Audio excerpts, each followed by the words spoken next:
नमस्कार मंडळी. मी मिलिंद श्रीकांत देवगावकर. यूट्यूबवरील निश्चिंतच्या ह्या 6व्या एपिसोडमध्ये तुम्हा सर्वांचे स्वागत करतो.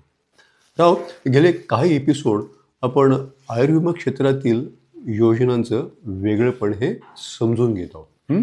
तर आजही आपण त्यातलं एक अनोखेपण समजून घेऊया. राव, आयुष्याच्या निवांत क्षणी उत्तम तब्येत आणि शाश्वत उत्पन्नाची हमी असली की राव कसं एकदम पुढचं आयुष्य झकास जातं ना, बरोबर ना? तर राव, आपण म्हणाल आयुर्विमा आणि निवांतपणाचा काय संबंध? कारण कसं आहे की आयुर्विमा म्हटलं ना की अनाहूतपणे डोळ्यासमोर ते दोन तळवे आणि त्यांच्यामध्ये तेवत असणारी पंटी हे चित्र समोर येतं. बरोबर ना? तर थोडक्यात राव, आयुर्विमा म्हणजे कर्त्या पुरुषाने त्याच्या उत्पन्नाचा केलेला विमा की जो त्याच्या पश्चात त्याच्या कुटुंबाची काळजी घेतो. पण राव, ह्या ठिकाणी तर मी कर्त्या पुरुषाच्या जगण्याची, त्याच्या निवांत क्षणांची गोष्ट करतोय.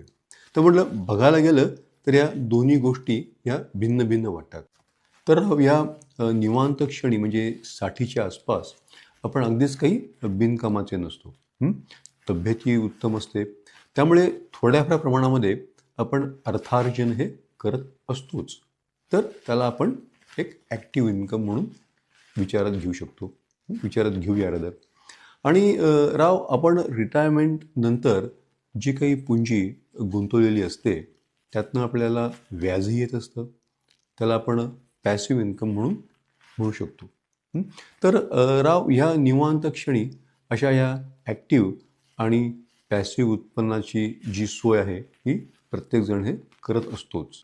तर मंडळी, हे जे पॅसिव्ह इन्कम मिळवण्याचे जे काही पर्याय उपलब्ध आहेत ना, त्यातीलच एक पर्याय आहे ॲन्युटी. पण राव, ही योजना ॲन्युटी म्हणून सर्वसाधारणपणे ओळखली जात नाही. तिला पेन्शन म्हणूनच बहुतांशी संबोधलं जातं. तर त्याच्याविषयी मी तुम्हाला थोडक्यात सांगतो. तर राव, ह्या योजनांचं विशेषपण म्हणजे की ह्यात एक रकमी गुंतवणूक केली जाते आणि ह्या गुंतवणुकीवरती जो परताव्याचा जो दर असतो, ॲन्युटी रेट असतो ना, तो कायम राहतो, आजीवन कायम राहतो, तो बदलत नाही.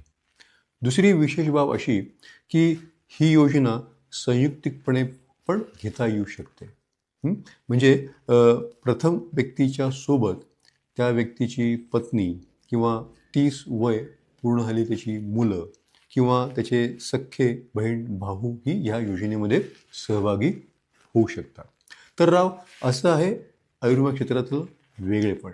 म्हणजे ह्या क्षेत्रात फक्त विमाच दिला जात नसून ह्यातून आपण आपल्या पेन्शनची पण सोय करू शकतो. तर राव, कसा वाटला तुम्हाला एपिसोड? जरूर कळवा.